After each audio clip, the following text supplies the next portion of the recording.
A paz do Senhor, meus queridos irmãos, tudo bem? Estamos aqui no nosso terceiro encontro, né? Nós vamos dar continuidade aqui à nossa aula de antropologia bíblica, né? E nós precisamos aqui estar recapitulando o que nós falamos nas aulas anteriores, só para que os irmãos mantenham isso bem na memória, né? Nossa primeira aula foi a origem do homem, nós conversamos sobre as duas principais correntes, né? O evolucionismo e o criacionismo. Na segunda aula, nós falamos sobre a formação do homem, né? Como nós cremos, a imagem de Deus. E nessa terceira aula nós estaremos falando sobre a natureza do homem. Então, dentro desse tema, nós vamos nos aprofundar a tríplice constituição do homem. Também vamos tentar introduzir um pouquinho nos níveis mais específicos, né? Por exemplo, a questão do corpo humano separadamente, da alma separadamente e também do espírito. Então nós vamos dar um apanhado geral, né, nessa aula de hoje, falando um pouquinho dos três. E dependendo do nosso tempo aqui, eu já vou introduzir um estudo um pouquinho mais aprofundado sobre cada um deles, a começar pelo corpo, né? Provavelmente a gente não vai finalizar os dois, mas eu quero tentar adiantar um pouquinho para que a gente consiga adiantar um pouquinho o assunto, porque nós, além desse encontro, nós só temos mais 2 encontros. Então a gente vai ter que fazer essa jogada aí para a gente poder ter tempo suficiente, né? Então vamos lá, a questão da formação do homem, né? Eu acho que eu até falei errado, né? Nós falamos sobre a origem do homem, a criação do homem, e agora que é a formação. Se eu não me engano, eu falei invertido, mas vamos lá. Hoje sim é a formação do homem, né? Nós temos aí em Gênesis 2:7 o seguinte: e formou o Senhor Deus o homem do pó da terra e soprou em suas narinas o fôlego da vida, e o homem foi feito alma vivente. Está lá em Gênesis capítulo 2, versículo 7. Então, como a gente já falamos um pouquinho sobre a diferença da criação do homem para a criação dos outros animais, né? Aqui, ao invés de dizer faça-se ou produza, Deus diz façamos a nossa imagem conforme a nossa semelhança. Então, ao formar o homem do pó da terra, Deus utilizou substâncias e elementos químicos existentes do barro, né? Todo mundo sabe a narrativa bíblica que Deus formou o homem do barro. Então é muito interessante isso aqui, gente, que os elementos químicos encontrados no corpo humano são todos encontrados na terra, no barro. Dos 106 encontrados na natureza, 26 estão presentes no corpo humano. Então tem duas referências aqui, ó, Jó e Salmo, que diz: peço-te que te lembres de que como barro me formaste e me farás voltar ao barro. E outra referência é: pois ele conhece a nossa estrutura e lembra-se de que somos pó. Então na narrativa bíblica nós temos várias referências sobre isso, desde o Gênesis até passando pelos livros poéticos, mostrando que a nossa natureza, a nossa formação física, né, ela realmente veio do barro, do pó, né? Gênesis 1, 26 e 27: criou Deus o homem à sua imagem, a imagem Deus o criou, homem e mulher os criou. Esse está lá em Gênesis 1, 27. E aí a outra referência importante para o nosso tema de hoje: façamos o homem à nossa imagem, conforme a nossa semelhança, e criou Deus o homem à sua imagem, a imagem de Deus o criou, homem e mulher os criou. Então, o fato do homem ter sido criado à imagem de Deus o faz completamente diferente do restante da criação. Nós já mencionamos um pouquinho disso na aula passada. Enquanto os animais possuem instintos para sobreviverem, o homem tem uma consciência, uma noção de sua existência. Veja que nós estamos retomando um pouquinho aqui o que nós já falamos nas aulas anteriores. Então, do ponto de vista da sua natureza, nós podemos analisar o homem como tendo duas naturezas: a humana, ligada ao corpo, e a divina, ligada à alma e ao espírito. Então, vamos pensar nisso, né? O homem tem uma natureza humana, uma natureza, vamos dizer assim, animal, né? Vamos chamar assim, eu não gosto muito de usar essa expressão, mas só para vocês entenderem. E uma natureza divina. Então, uma natureza humana e uma natureza divina. A humana ligada ao corpo e a divina ligada à alma e ao espírito. Vocês vão entender por que eu estou fazendo essa divisão, porque nós vamos perceber que, de fato, Deus faz algo tão diferente com o homem na medida em que ele sopra nas narinas do homem o fôlego de vida, né? Então aqui em Gênesis 2:7 é um outro texto muito interessante.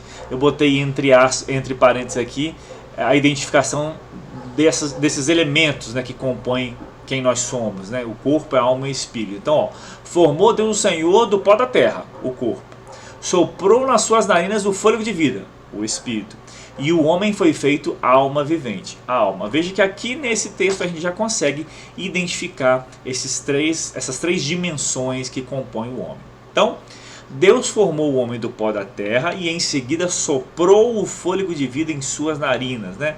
No hebraico a expressão é ruach, que é o fôlego de vida, e no grego a expressão é pneumo, também com o mesmo significado. Então, este fôlego de vida gerou o espírito no homem. Ao entrar em contato com o corpo do homem, a alma foi produzida simultaneamente. Então, o movimento que Deus faz é isso.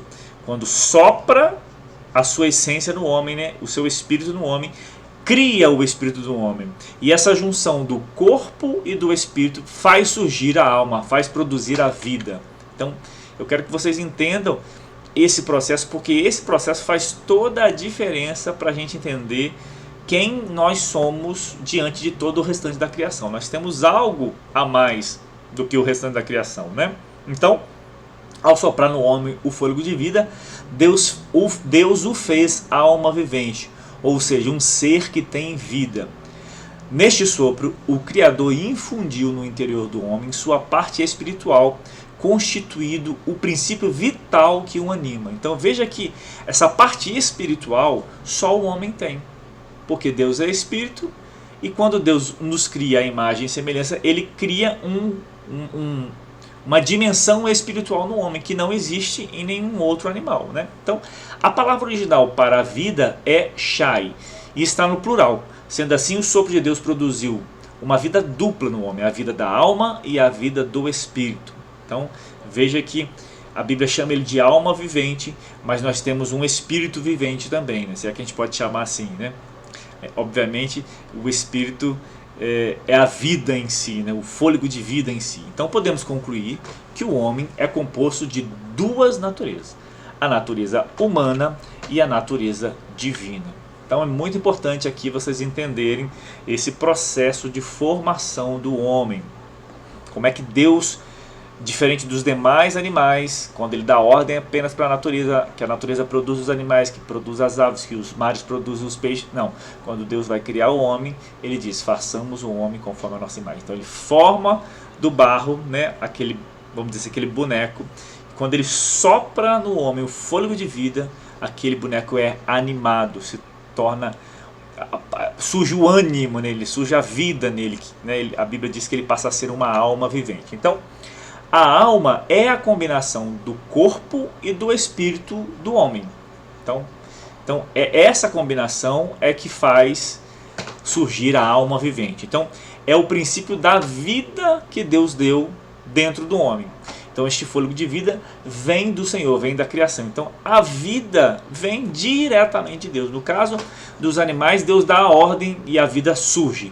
No caso do homem, Deus literalmente doa a vida, né? Quando ele sopra, esse gesto de soprar o fôlego de vida, é como se Deus estivesse literalmente dando um dom ali, o dom da vida. Aí eu trouxe esse infográfico aqui para tentar ilustrar um pouquinho tudo isso que nós estamos falando. Então, existia lá um corpo inanimado, feito do pó. Quando Deus sopra o fôlego de vida, o espírito de vida, vindo de Deus, surge a alma vivente. E aí o processo ao contrário, é quando você tira a alma vivente, perde-se o espírito da vida e aí o que fica é o corpo inanimado. Então eu preciso que vocês entendam bem isso, para que depois a gente se aprofunda um pouquinho mais em cada um desses elementos, tá?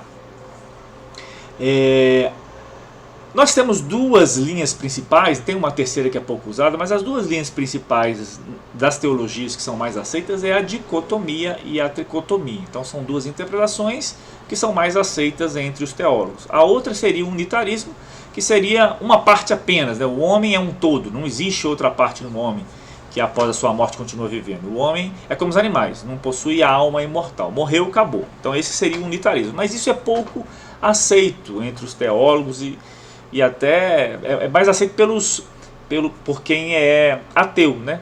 Por quem é ateu, então não acredita em Deus, não acredita em vida após a morte, então o unitarismo vai mais por essa linha. Mas nas outras linhas, né, de crenças, né, que acreditam em Deus de alguma forma, seja qual for a religião, né, aceita essas duas aí.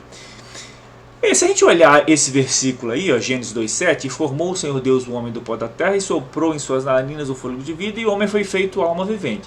A princípio, observando esse tema, a gente pode chegar rapidamente à conclusão de que o homem seria constituído de duas substâncias, corpo e alma, né? Porque ali fala do boneco ali, da estrutura da terra e depois da alma vivente, né? Não fala,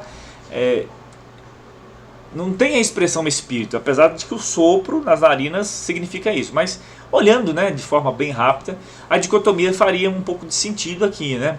Então, o homem seria dividido em duas partes, uma material e a outra imaterial. A alma é a vida do corpo, e quando a alma se retira, o corpo morre. Então está lá em Gênesis 35:18, aconteceu que saindo-lhe a alma, porque morreu, chamou-lhe Benoni, mas seu pai chamou de Benjamim. Então, faz algum sentido entender que o homem tem duas partes, né? Algumas teologias entendem que alma e espírito é uma coisa só, mas eu quero trazer para vocês uma outra perspectiva, que é a que a gente acredita, de que alma e espírito não são a mesma coisa, apesar de muitas vezes elas se confundirem, né? Então eu trouxe aqui duas referências para vocês avaliarem, ó. 1 Tessalonicenses 5:23, que diz assim, ó, o mesmo Deus de paz vos santifique em tudo, em todo o vosso espírito, alma e corpo, sejam plenamente conservados, irrepreensíveis para a vinda do Senhor Jesus Cristo. Então aqui, esse versículo cita claramente que a gente deve santificar tanto o espírito, quanto a alma, quanto o corpo. E o versículo de Hebreus também diz, ó, porque a palavra de Deus é viva e eficaz, é mais penetrante do que a espada de dois gumes, e que penetra até a divisão da alma e do espírito, das juntas e medulas, e é apta a discernir os pensamentos e as intenções do coração. Então veja aqui no versículo de Hebreus, fala que existe uma divisão. Então qual é a sensação que nós temos aqui? Que a alma e o espírito estão juntas, mas não são a mesma coisa, porque existe uma divisão entre elas, né? Existe um ponto de conexão e um ponto de divisão, né? Então estes textos aqui a gente já consegue enxergar melhor as três substâncias, espírito, alma e corpo. Então a alma e o espírito compõem o que nós chamamos de homem interior, né? Vamos dar mais duas referências aqui, ó. Disse então Maria, a minha alma engrandece ao Senhor e o meu espírito se alegra em Deus meu Salvador, né? Toda a parte interior do homem.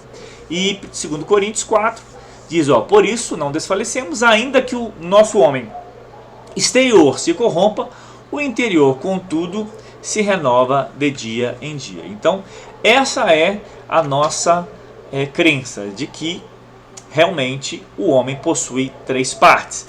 Tá, nós podemos dividir aqui em duas partes da seguinte forma: a parte material, o corpo, e a parte imaterial, a alma e o espírito. Ok, mas a alma e o espírito não é a mesma coisa, isso é que é importante de vocês entenderem. Apesar de estarem juntas, elas não são a mesma coisa, né? Então vamos lá, ó.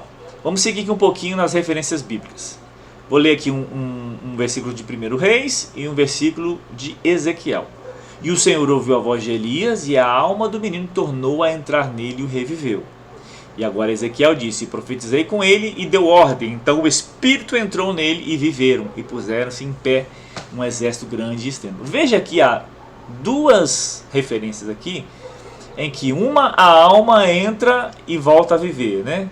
E no outro o Espírito entra e volta a viver. Então, vamos entender isso aqui, ó. O corpo só tem vida se houver a presença da alma e do espírito. As palavras, né, alma e espírito, aparecem alternadamente nas escrituras. Eu esqueci aqui de conjugar o verbo, de botar no plural as palavras. Então são as palavras, que são duas, alma e espírito, aparecem alternadamente nas escrituras para se referir ao homem interior.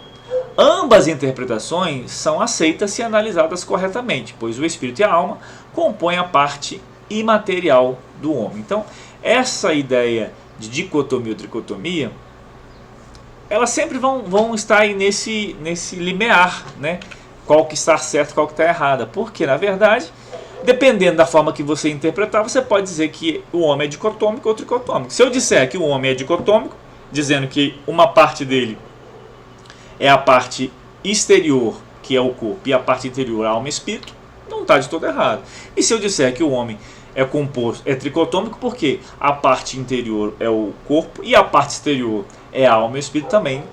Então, nós acreditamos na tricotomia, fazendo uma divisão clara entre alma e espírito. Então é isso que eu quero que vocês se atenham bem aqui, tá? Ao nosso ponto aqui. A nossa crença é na tricotomia. Então o homem é composto da parte material, como eu já disse, corpo, e da parte material, alma e espírito. Essas duas últimas substâncias, embora diferentes, isso é importante a gente salientar, são inseparáveis, pois estão integradas uma à outra. Por isso mesmo se confundem, de maneira que encontramos na Bíblia tanto a alma como o espírito expressando a parte material do homem. Vou ler aqui algumas referências. Mateus: e não temais o que matam o corpo e não podem matar a alma. Antes, temei aquele que pode fazer perecer no inferno a alma e o corpo. O Tiago diz: porque assim como o corpo sem o espírito está morto, assim também a fé sem as obras está morta. E vamos lá, Eclesiastes: e o pó volta à terra como era, e o espírito volta a Deus que o deu. E por último, Apocalipse: e havendo aberto o quinto selo, vi debaixo do altar as almas dos que foram mortos por amor à palavra de Deus e por amor aos testemunhos que deram. Então, veja que aqui nós vamos intercalar espírito e alma, expressando a parte material do homem. Por isso que muitas vezes causa um pouco de confusão, causa um pouco de dúvidas, né? Embora as palavras alma e espírito sejam usadas intercaladamente nas escrituras, suas funções são diferentes. Então vamos lá, vamos começar aqui a diferenciar. Eu disse que elas são unidas, que elas formam a parte material do homem, mas não são a mesma coisa. Então vamos começar a diferenciar aqui. A alma é a sede do intelecto, das emoções, da vontade. Então é na alma que eu penso, é com a alma que eu tenho emoções, é com a alma que eu tenho desejos. E já o espírito, que é aquilo que nos conecta a Deus, eu tenho a intuição, a consciência e a adoração. Então, um exemplo aqui: a alma só consegue adorar a Deus se for conduzida pelo espírito, pois a adoração é espiritual. Uma alma que não é conduzida por espírito, ela não se volta para Deus, ela se volta para as coisas deste mundo. Então a alma, gente, na verdade, ela está ali linkada. Depois eu vou trazer aqui outros infográficos para vocês, mas elas estão ali bem no meio, né? Nós temos o a alma está no meio e depois vem o espírito, né? Então tá conectando, a alma fica conectada ao espírito e conectada ao corpo. Então nós vamos destrinchar isso aqui um pouquinho com mais calma. E o versículo que eu trouxe para vocês, né, para confirmar esse exemplo de que a alma só consegue adorar a Deus se for conduzido pelo espírito, é o que está lá em João. Deus é espírito e importa que os que o adorem, adorem em espírito e em verdade. Perfeito? Então, respira aí. Nós viemos até aqui e eu preciso que vocês tenham isso bem definido. Para ajudar vocês a definir isso bem, eu vou trazer esse gráfico aí, ó, das dimensões de cada um das partes do corpo. Nós temos aí um gráfico com corpo, alma e espírito. Ó, o corpo é a parte mais externa e o espírito é a parte mais interna. Então vamos lá, o corpo faz com que nós tenhamos contato com o mundo físico, o mundo material, enquanto que a alma faz com um contato com o psíquico, com o eu, com a capacidade de percebermos que eu sou uma pessoa individualmente, né? Eu sou um ser individual, eu não estou conectado a outra pessoa, eu sou um ser à parte, né? E a parte do espírito é o contato com o mundo espiritual, com Deus. Então é com o espírito que eu consigo ter comunhão, que eu consigo adorar, que eu tenha consciência, que eu tenha intuição, e a gente vai destrinchar isso nas próximas aulas. Aqui é só mesmo para vocês terem uma noção aí de que são coisas diferentes. Nós somos um todo, né? Tudo que nós fazemos como um todo. Quando eu trabalho corpo, alma e espírito. Quando eu adoro corpo, alma e espírito. Quando eu me alimento, eu alimento com corpo, alma e espírito. Ou seja, o ser humano é uma totalidade. Mas, didaticamente, aqui nós vamos separar e apontar a função de cada um deles, só para que vocês tenham uma melhor compreensão, tá? É uma questão aqui de didática, tá certo? Então vamos lá, vamos destrinchar aqui, ó. A alma seria o homem emotivo, né? É o homem emotivo. Em hebraico, a palavra para alma é nefesh, e em grego é psique. Todo mundo conhece mais o psique por causa da psicologia, né? Então tá aí as duas expressões no grego, no hebraico e no grego, tá? Então a alma é a parte imaterial ou espiritual do homem, né, nesse sentido de ser imaterial, né? É na alma que estão localizadas as emoções, as vontades, o intelecto do homem, né? Trata o homem na sua vida atual. As pessoas que morreram são descritas como alma, fazendo referência à sua vida terrena. Nós lemos já em Apocalipse, né? Vamos ler aqui de novo. E vi tronos, e assentaram sobre eles, e foi dado o poder de julgar, e vi as almas daqueles que foram degolados pelo testemunho de Jesus e pela palavra de Deus, e que não adoraram a besta, e nem a imagem, nem receberam o sinal em suas testas, e nem em suas mãos. Viveram e reinaram com Cristo durante 1000 anos. Então, aqui está uma referência tratando da alma como pessoas que viveram no passado, né? Então, muitas vezes a gente usa a expressão alma como alguém que já morreu, né? Então, além desses dois pontos que eu trouxe para vocês, também a alma traz o sentido da própria vida, refere-se à sua personalidade, né? A alma significa a vida do corpo. Então, algumas referências aqui, ó, Coríntios e Levítico. Invoco, porém, a Deus por testemunha sobre a minha alma, para vos poupar. Não tenho até agora ido a Corinto. Está lá em 2 Coríntios 1, 23. E Levítico, porque a vida da carne está no sangue, pelo que vou-lo tenho dado sobre o altar, para fazer expiação pelas vossas almas, porquanto é o sangue que fará expiação pelas vossas almas. Então, sempre que alguém já morreu, é muito utilizado a expressão alma. A alma do fulano, a alma do ciclano, né? A vida que existiu e que nesse momento não existe mais. Então, é importante a gente tentar fazer essa conexão aí, para que a gente entenda que por que muitas vezes é apresentado na Bíblia a palavra alma, e porque muitas vezes é apresentado na Bíblia a palavra espírito. Então vamos falar um pouquinho sobre espírito. O espírito é o homem interior. Em hebraico é rosh e no grego é pneuma.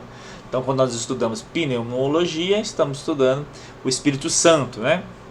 Algumas palavras aí talvez sejam mais familiarizadas aí de vocês e outras nem tanto. Então vamos lá, ó. A parte imaterial ou espiritual do homem, que junto com a alma forma o homem interior. Então, o espírito também é uma parte material que junto com a alma forma o homem interior. Essa é a parte que nos difere dos seres irracionais, porque através do espírito temos consciência e comunhão com Deus. Então, é exatamente pelo fato do homem ter o espírito que nos dá a consciência e a comunhão que nós temos com Deus. Sem o espírito nós não saberíamos que Deus existe, não teríamos a consciência da existência de Deus. Então, é muito importante esse ponto para a gente nos diferenciar dos demais animais, né? Então descreve a passagem para a eternidade. Vamos lá, ó. Atos e Lucas. E apedrejaram a Estevão, que em invocação dizia: Senhor Jesus, recebe o meu espírito, né? A Bíblia fala que o espírito volta para Deus, né? É como se a vida estivesse voltando para Deus, né? E clamando Jesus com grande voz, diz: Pai, nas tuas mãos entrego o meu espírito. E havendo dito isso, expirou. Então, toda vez que está narrando uma passagem dessa vida para a morte, a gente vai achar a expressão espírito. A gente nunca vai achar a expressão alma, né? A gente sempre acha a expressão espírito. É interessante. Gente, é difícil mesmo fazer essas definições, tá? Essa diferenciação entre alma e espírito é bem difícil. Mas a gente vai tentar aqui que vocês consigam identificar coisas diferentes, né? Muitas vezes isso realmente vai ser um pouco confuso, vai trazer uma certa confusão na nossa mente. Mas eu preciso que vocês entendam isso, vejam isso, o máximo que vocês puderem, né, perceber essa diferença de fato entre o que é o espírito e o que é a alma, né?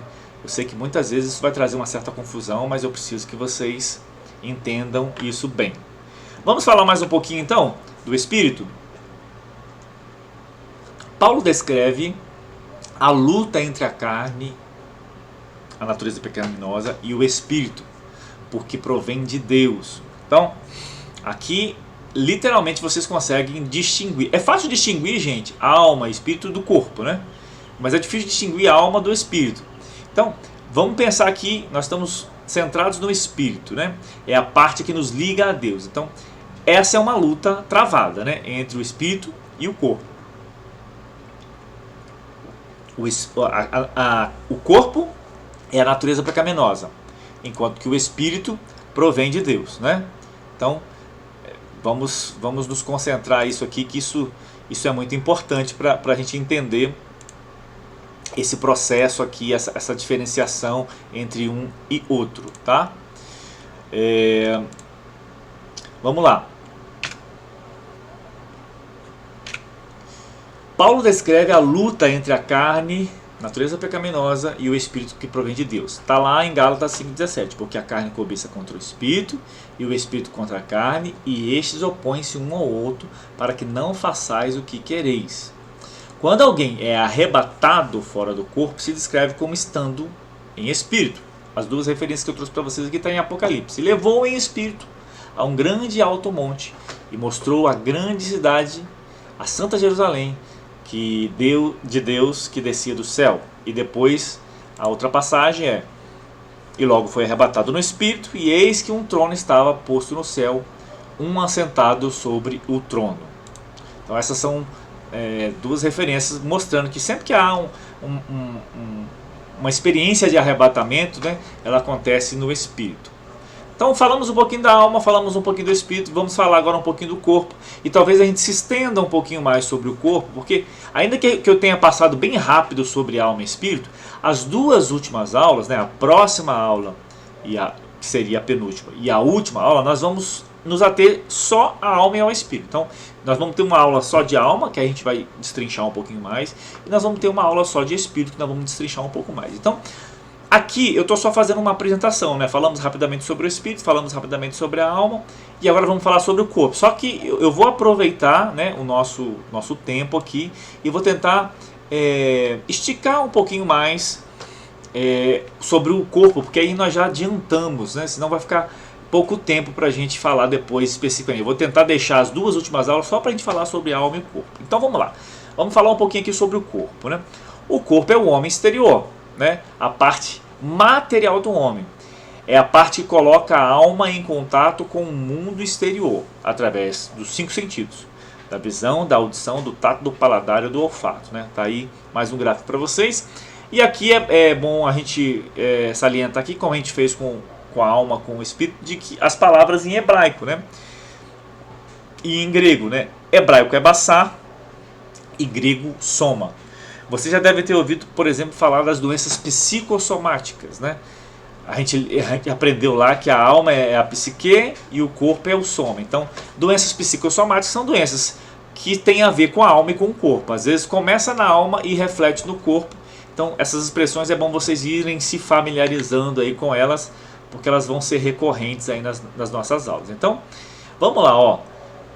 Outro infográfico para vocês entenderem melhor, com os nomes todos juntos, né? Eu falei separado, agora tudo junto, ó. Na criação do homem, primeiro, do pó da terra, o físico, né? O soma, o baçar, depois o fôlego de vida, que foi soprado, tá até na ordem, né? Primeiro Deus formou o físico, o pó da terra, depois ele sopra o fôlego de vida, e aí, o rush, né? O pneu, e aí aparece a alma vivente, nefesh ou psique. Então aqui tá todas as palavrinhas para vocês aí fixarem ela bem. Então, essa ordem aqui é importante. Nós vamos chegar num momento aqui da aula que nós vamos descrever um pouquinho essa ordem aí, como é que essa ordem era no início, né, e como é que ela ficou depois da queda e também na restauração. Nós vamos falar sobre isso já já. Eu quero trazer aqui para vocês algumas definições do teólogo Scofield. Achei muito interessante essas definições, né? Eu acho que ela meio que sintetiza tudo que nós já falamos. Ó, o corpo é a parte material do homem e a alma a parte pessoal, né? Onde está a personalidade do homem. E o espírito a parte espiritual, que se relaciona, adora e tem comunhão com Deus. A alma distingue os homens dos animais e das plantas. Então, os homens e os animais têm alma, mas as plantas não. Né? E o espírito distingue o homem dos animais. Os animais têm alma, mas não têm espírito. E a planta não tem nem alma nem espírito. Sendo o homem espírito, ele é capaz de ter conhecimento de Deus e comunhão com ele. Sendo o homem alma, ele tem conhecimento de si próprio. e sendo o corpo, através dos 5 sentidos, conhecimento do mundo, né? Então, aqui é uma síntese dessas 3 dimensões que compõem a nossa totalidade, corpo, alma e espírito. Segundo Coríntios, por isso não desfalecemos, ainda que o nosso homem exterior se corrompa, o interior contudo se renova de dia em dia. Essa era uma referência até que a gente já tinha lida há um tempo atrás. E aqui mais um infográfico. Eu acho que os infográficos ajudam bastante a gente entender isso, né? Tá aqui a totalidade de quem é o homem, o corpo, a alma e o espírito. Na alma estão as emoções, né? O intelecto, a mente, né? O cérebro. Apesar do cérebro estar... O cérebro é um negócio muito interessante. Apesar do cérebro estar no corpo, ser parte do corpo físico, é no cérebro que parece que as coisas da alma acontecem, né? É uma coisa difícil de explicar demais, né? Porque a alma é uma parte material e o cérebro é uma parte física, mas eles estão interconectados, né? As emoções fazem o cérebro reagir, né? As vontades fazem o cérebro reagir, né? O pensar, o intelecto faz o cérebro agir. Então é uma coisa de Deus, é uma coisa extraordinária, né? Aí aqui ele faz citações dos tipos de amores em cada uma das dimensões. O amor eros é um amor físico no corpo, o amor filium, o amor fraternal, e o amor ágape, que é o amor de Deus, só pode ser do espírito, né? No corpo nós temos os 5 sentidos, visão, audição, tato, paladar e olfato, que é onde a alma consegue se conectar com o mundo através dos sentidos, né? E aí todas aquelas expressões que nós colocamos lá, ó, o homem exterior, que é o corpo, o homem emotivo, que é a alma, e o homem interior, que é o espírito. E na alma que estão lá as concupiscências da carne, dos olhos e a soberba da vida. Então esse infográfico aqui ajuda a também sintetizar tudo o que nós falamos um pouquinho. Eu gosto muito dessa tipologia aqui, gente, do tabernáculo, né? No tabernáculo nós tínhamos o átrio, né? Nós tínhamos, ó, tá aqui o átrio, nós tínhamos o santo lugar e o santo dos santos, né? Tá até com cores diferentes. Então o átrio seria a parte mais externa, o corpo, enquanto o santo lugar, a alma, uma parte mais para dentro, e o santo dos santos seria o espírito, que está mais próximo de Deus, né? A gente consegue...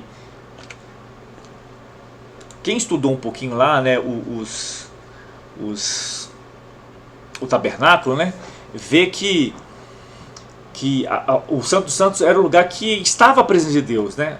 Onde a presença de Deus estava era no Santo dos Santos. Então, o lugar mais próximo de Deus é o Espírito. Então, eu acho muito interessante essa tipologia aqui, né, que mostra o lugar onde nos conecta a Deus, que é o Espírito. No caso do tabernáculo seria o Santo dos Santos. Então essa tipologia eu acho que ela ilustra muito bem aqui a nossa temática de hoje, né?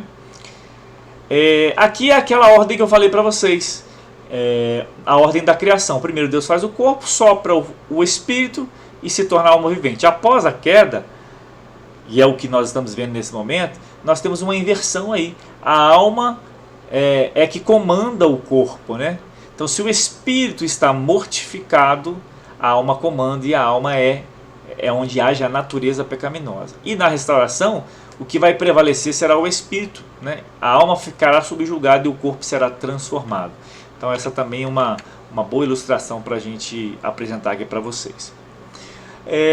Então, vamos lá. Vamos adiantar um pouquinho o que seria a nossa próxima aula.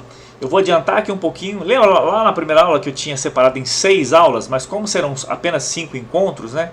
Eu quero então aproveitar essa aula de introdução sobre corpo, alma e espírito e nos aprofundar um pouco mais já no corpo do homem. Então aqui teoricamente seria a próxima aula, mas eu vou ganhar aqui um pouquinho de tempo com vocês.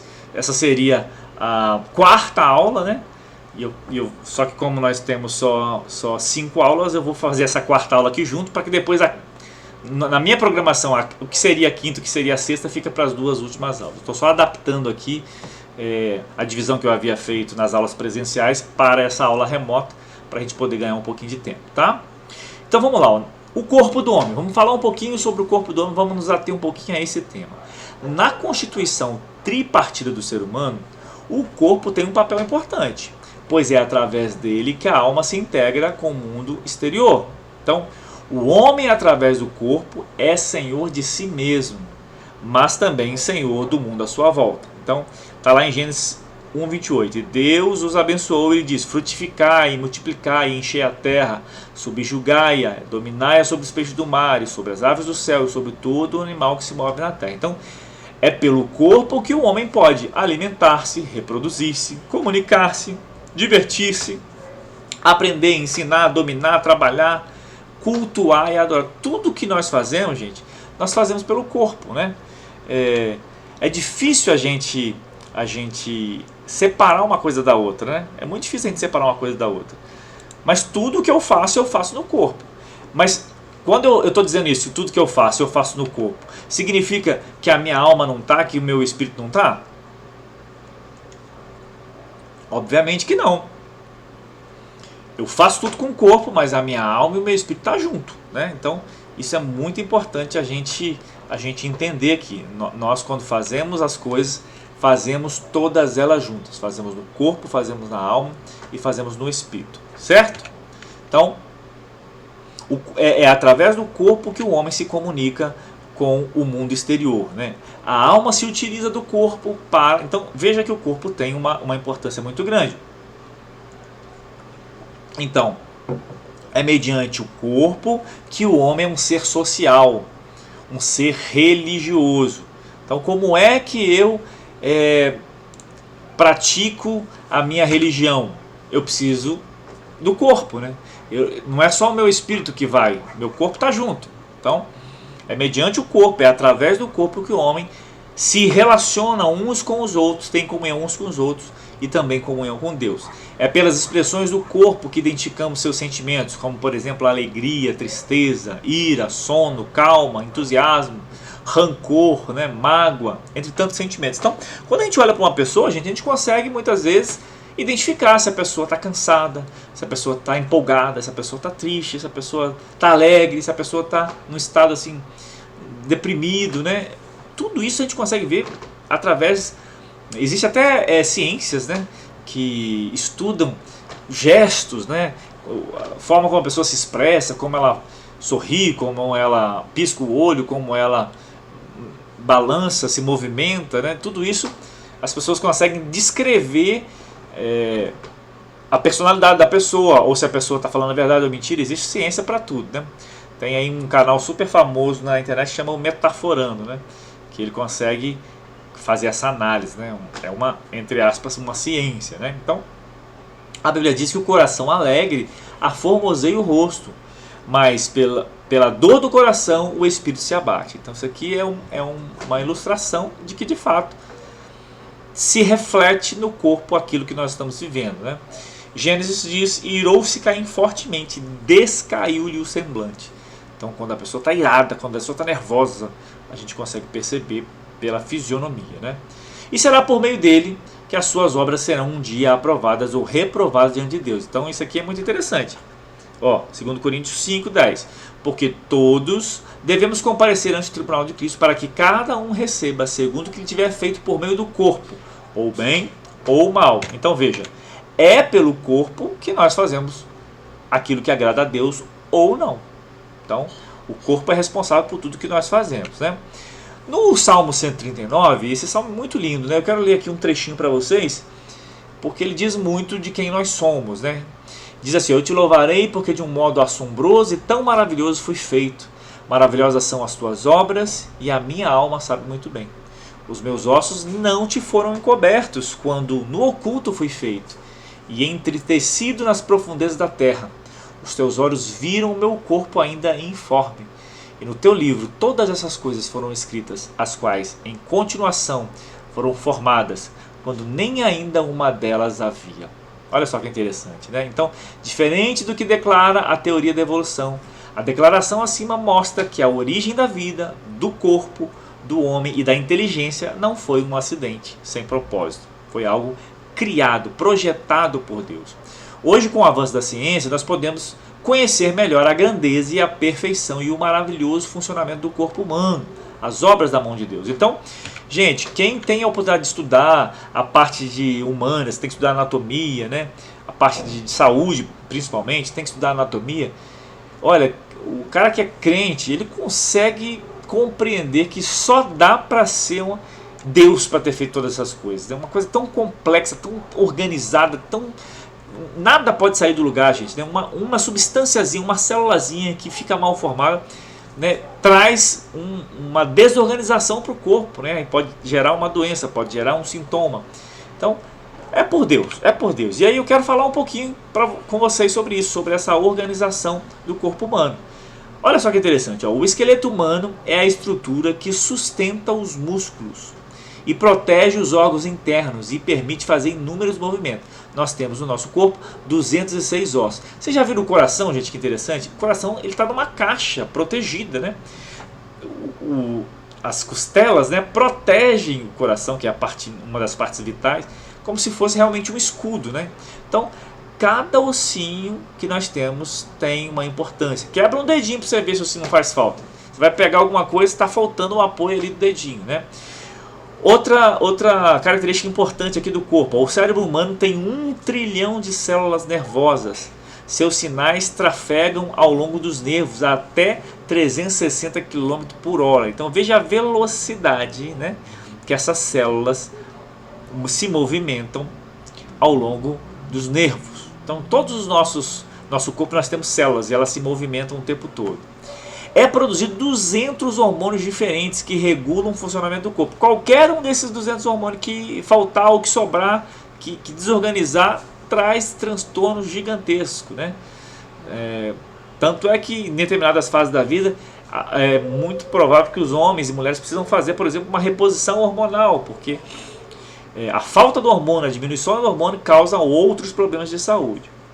Olha só que interessante, um único linfócito, que são os glóbulos brancos, produz 1 milhão de anticorpos por hora. Veja, gente, apenas um único, e são milhares. Produz 1 milhão de anticorpos por hora. E, gente, os anticorpos são primordiais para que a gente fique vivo, né? Quando vem uma bactéria, quando vem uma infecção, são os anticorpos que começam a agir para bloquear o efeito daquele ataque, né?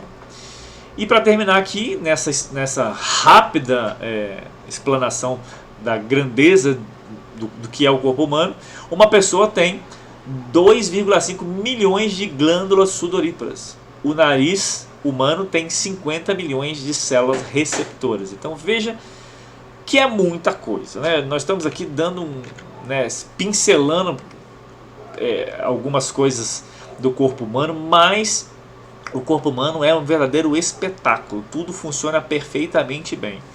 Outra coisa que é um espetáculo, gente, é a procriação, né? É como é gerada uma vida dentro da mulher, né? Eu coloquei aqui para vocês um slide aqui. Não sei se vai ficar grande o suficiente aí para vocês, mas olha só que interessante, né? No gráfico aí em cima. Primeiro o óvulo é fertilizado, né? Aí depois você tem um estágio de 2 células, depois de 4, depois de 8, depois de 16 e assim vai. Aí formam o blastocisto, depois de 4 semanas já é um feto, e aí vai crescendo, vai nutrindo e vai crescendo. Vocês estão vendo aí direitinho? Olha só que interessante. Esses 4 desenhos de feto aí, um é com 4 semanas, outro com 10 semanas e o outro com 16 semanas, né? Se vocês verem isso numa tela maior, talvez vocês consigam enxergar um pouco melhor, né? Olha só, gente, eu fico vendo isso e as pessoas ainda acham que o feto não tem vida, né? Há uma discussão muito grande sobre isso, né? É importante a gente pensar, gente, que após a concepção, depois que se junta, né, as duas partes, a parte do óvulo feminino, né, com a semente masculina, né, com o espermatozoide, ali já se tem a concepção. E o que precisa, gente, para que essa fecundação aí que acontece quando há o encontro do espermatozoide com o óvulo, o que precisa para que ele se torne um adulto? Ele precisa de tempo e de nutrição. Se eu não dou tempo para ele se desenvolver e não nutro ele para ele se desenvolver, ele vai morrer. Mas se eu der a ele tempo e nutrição, ele vai crescer e vai se tornar um adulto. Então vamos lá. Vou dar um rápido resumo aqui que a vida surge. A cada mês um óvulo se desenvolve e cresce. É 1 milésimo de milímetro de diâmetro nas trompas e vai para o ovário. É uma coisa minúscula, quase que imperceptível, né? É imperceptível ao olho nu, né? Na relação sexual são lançados de 200 a 300 milhões de espermatozoides e apenas um consegue alcançar o óvulo. Gente, é espermatozoide pra caramba, né? Cada uma das partes tem 23 cromossomos. Então, tem lá o ovário com 23 cromossomos e o espermatozoide com 23 cromossomos. Ao se fundir, eles formam o zigoto, que passa a ter 46. É a soma desses 23 cromossomos. Nesse momento, o DNA já programa todas as características do novo ser. Gente, então vocês estão vendo que no momento da fecundação, que une a parte masculina e a parte feminina, já é um ser vivo. Ele só precisa de tempo e nutrição. Então ali o DNA já forma, já estabelecendo todas as características daquele novo ser. Em poucas horas o zigoto começa a se dividir em progressão geométrica. Então vira 2 células, depois 4, 8, 16, 22 e assim progressivamente. Em 5 dias o embrião forma o blastocisto, que já tem 100 células. 4 semanas o coração começa a bater. 5 milímetros de comprimento. Em 8 semanas já é chamado de feto.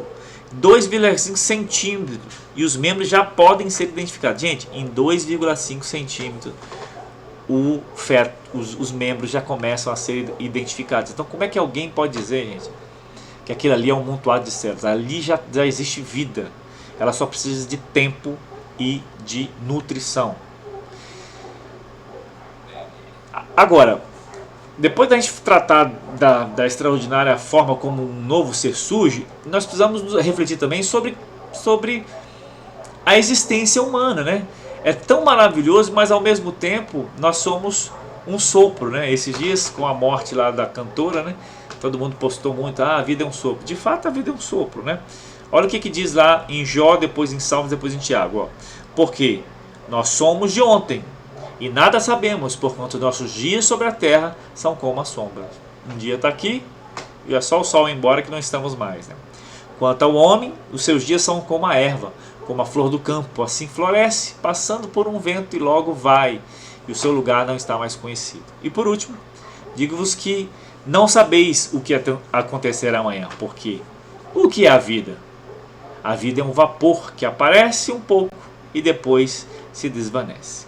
Então, o homem nasce, né? O desenvolvimento e morte do corpo é assim: o homem nasce daquela forma como nós explicamos ali, da união de duas partes, masculino e feminino, né? O homem nasce, passa pela infância, né? Ele vai crescendo, depois ele chega na adolescência, depois ele se torna um adulto, né? Passa pela juventude, um adulto mais maduro, depois vem a velhice e por fim a morte. Então, cada uma dessas fases, seu desenvolvimento físico depende de alimentação, de repouso, de movimento, de relacionamento social e espiritual. Então, nós passamos a existir por um milagre, por algo extraordinário, né, inexplicável. E depois a nossa vida é isso. Né? Apesar da gente, comparado com outros animais, nossa vida tem uma vastidão maior, mas a vida é assim. Né? Outro dia mesmo, os filhos estão pequenos, bebezinhos no colo, daqui a pouco já estão homens grandes. Né? E todo mundo fala, a vida passa muito rápido, e de fato passa. Né? Nós precisamos entender isso e estarmos, né, aos pés do Senhor cada dia, né? Porque a qualquer momento o Senhor pode nos chamar e a gente precisa estar pronto, né, para ouvir a sua voz. Né? Então a velhice, gente, é a fase do declínio das energias físicas e mentais, pois todos os nossos dias vão passando na sua indignação, passando os nossos anos como um conto que se conta. Os dias da nossa vida chegam a 70 anos, e se algum, pela sua robustez, chegarem aos 80 anos, o orgulho deles é canseira e enfado, pois cedo se corta e vamos voando. Então, a Bíblia diz que se você chegar aos 70 é o natural. Se você chegar aos 80, o que sobra é canseira e enfado. Né? Então, a morte é a próxima etapa depois da velhice. E assusta a maioria das pessoas. As pessoas não querem morrer. Né? Mas, gente, nós precisamos pensar que nós não fomos feitos para morrer. Né? Nós fomos feitos para ter vida. Por isso que em Cristo nós somos eternos, né? Nossa vida é eterna. Então é preciso a gente lembrar disso. A morte é uma coisa que assusta, que ninguém gosta de falar sobre ela, mas nós precisamos ter essa convicção. A morte para nós não é o fim, é o começo, né? É o começo da nossa vida eterna com o Senhor. Então, originalmente o homem não foi programado para morrer. Ela entrou no mundo como consequência do pecado e do rompimento com Deus. Então, está lá o que foi escrito em Gênesis: se vocês comerem desse fruto, vocês morrerão. Então, a morte, apesar de ser assustadora, ela é apenas consequência do pecado. Mas em Cristo nós temos vida. Então o corpo físico tem elevado valor espiritual para Deus, porque é através do corpo que a alma é capaz de ter contato com o mundo exterior. Em muitas religiões tratam o corpo como um estorvo da alma, mas a Bíblia trata-o como parte fundamental do culto a ser apresentado a Deus, né? Em Romanos 12:1 fala isso: apresenteis os vossos corpos como sacrifício vivo, santo e agradável a Deus, que é o vosso culto racional. Então, nosso corpo foi criado para glorificar ao Senhor. Porque foste comprado por bom preço, glorificai, pois, a Deus no vosso corpo e no vosso espírito, aos quais pertence a Deus. Então, não tem essa, gente, de que Deus quer só a nossa alma e nosso espírito. Não, Deus quer tudo, inclusive nosso corpo. Tudo pertence ao Senhor. E o corpo é tão importante para Deus que nós temos um livro, né, no Antigo Testamento, o livro de Levítico, que ele é dedicado para expressar as leis que preservam a integridade física dos israelitas, com o intuito de ensiná-los que o corpo, sendo um instrumento da alma, deve conservar-se forte, sadio e santo. Então, nós vamos ter lá várias orientações no Levítico sobre higiene, né, como eles deveriam se portar para que eles não ficassem doentes, né, o corpo não se deteriorasse rapidamente. Então, Levítico tem essa questão muito vivo, né? Para falar, nós já estamos chegando no final aqui desse estudo sobre o corpo. Nós vamos deixar as outras partes, né, sobre a alma e o espírito para as próximas aulas. Mas eu queria que vocês analisassem junto comigo aqui alguns nomes que as escrituras dão ao corpo, né? Muito interessante, olha: homem exterior, casa terrestre, corpo dessa morte. Vamos definir aqui um por um que tem mais nomes. Ó. Homem exterior, está lá em 2 Coríntios 4. Nos anima a pensar que mesmo que o nosso corpo se corrompa e envelheça e morra, o homem interior, né, o espírito e a alma, renova continuamente. Então a Bíblia trata o corpo sobre essa expressão, o homem exterior. A casa terrestre também é a tenda na qual a alma do homem peregrina mora durante a sua viagem de tempo para a eternidade. É uma casa temporária, uma morada passageira. É o invólucro do espírito. Na morte, desarma-se a tenda e a alma parte. Então, a Bíblia trata o corpo como a casa terrestre, né? Como uma tenda da alma. Ela é provisória, porque, na verdade, o nosso espírito, né, que é a parte que nos gera vida, volta para Deus. Nós estamos aqui provisoriamente. Outra expressão que é usada, corpo dessa morte, descreve a luta entre a carne e o espírito. E o pecado usa o corpo para desobedecer a Deus. Então, o corpo dessa morte faz a referência à dominação que o pecado tem sobre ele, né? Outras expressões aqui, ó, corpo do pecado, está lá em Romanos, descreve-se o velho homem, a natureza e o poder do pecado sobre o corpo físico. Outra expressão, corpo abatido, lá em Filipenses, condição humana sujeita a doenças, a fraqueza, a envelhecimento e morte, né? Tudo isso nós já vimos aqui nessa aula de hoje. Na ressurreição teremos um corpo glorioso, semelhante ao de Jesus. Então, esse corpo é terreno e é abatido, mas nós teremos um corpo glorioso. E outra expressão importante, templo do Espírito, né? Lugar consagrado pela presença de Deus. Quando uma pessoa se converte, seu corpo torna-se templo do Espírito Santo. Por isso não devemos dar lugar ao pecado, visto que os nossos membros do corpo são membros do corpo de Cristo. Então aqui já é uma parte que já faz uma referência após a conversão, né? Quando nós nos convertemos, passamos a ser morada do Espírito Santo. Então, nosso corpo é precioso para Deus. Deus não quer só a alma e o espírito. Deus quer salvar o homem na sua tríplice constituição, corpo e alma e espírito. Por isso que a Bíblia diz lá em Hebreus, em Tessalonicenses, que nós devemos santificar tudo, corpo, alma e espírito, não apenas o corpo e não apenas a alma, né? Todo o nosso ser deve ser santificado e preservado. O corpo terreno, há um corpo terreno e é um corpo celeste. A Bíblia fala sobre isso lá na carta de 1 Coríntios, no capítulo 15. Então, este corpo que nós conhecemos é um corpo terreno, mas quando formos ressurretos, nós teremos um corpo celestial. Nosso corpo hoje é terreno, corpo de humilhação, sujeito às enfermidades e morte, mas na vinda de Cristo, o mesmo poder que vivificou a alma transformará o nosso corpo terreno num corpo celestial, completando a redenção do homem. Então, esse corpo aqui ele é corruptível, né? Ele vai se deteriorando, mas em breve ele será um corpo glorificado. Bom, meus queridos, nosso tempo já está avançado. Eu vou deixar para a semana que vem nós começarmos a nossa aula falando um pouquinho do destino do nosso corpo, o que vai acontecer com o nosso corpo depois da nossa morte, né? Então eu vou deixar aqui esse infográfico encerrando nossa aula de hoje, e vou deixar para dar essa explicação na aula que vem, porque é uma explicação um pouquinho mais demorada e eu não quero que fique muito cansativo para vocês. Então a semana que vem nós vamos falar sobre o nosso corpo após a morte, nosso corpo após o pecado, nosso corpo após a morte, nosso corpo após a ressurreição. Nós vamos entrar nesses detalhes aí direitinho, quem vai para onde, né, o que acontece com a alma, o que acontece com o espírito. Nós vamos entrar nesses detalhes na semana que vem, e aí a semana que vem nós vamos dar continuidade ao estudo, falando aí um pouco sobre a alma, né, e na última lição provavelmente, ou melhor, na próxima aula nós vamos falar sobre o espírito, e na última lição nós vamos falar sobre a alma, porque eu acho que a lição da alma é uma lição um pouco mais alongado, tem muita coisa para se falar da alma, né? Então nós vamos deixar para falar dela na última aula. Então, semana que vem nós nos encontramos de novo. Vamos estar aqui dando essa introdução aí sobre após a morte, o destino de cada parte, né? E vamos nos adentrar ao espírito, falar, né, especificamente sobre o espírito. E na outra semana, nosso último encontro, a gente vai se ater à alma. Que Deus abençoe vocês, que vocês tenham sido edificados aí com essa aula. E qualquer dúvida vocês podem estar nos acionando, porque eu sei que, como eu disse lá nas primeiras aulas, né, é difícil a gente sanar todas as dúvidas, mas espero que alguma delas ajude vocês, e ajude vocês a se interessar em estudar o tema, né? Tem muitos livros que tratam do tema, e se vocês precisarem de bibliografia, a gente indica para vocês. Eu sei que vocês têm desejo de aprender, né? Deus abençoe vocês, uma ótima semana e até a semana que vem. Até mais!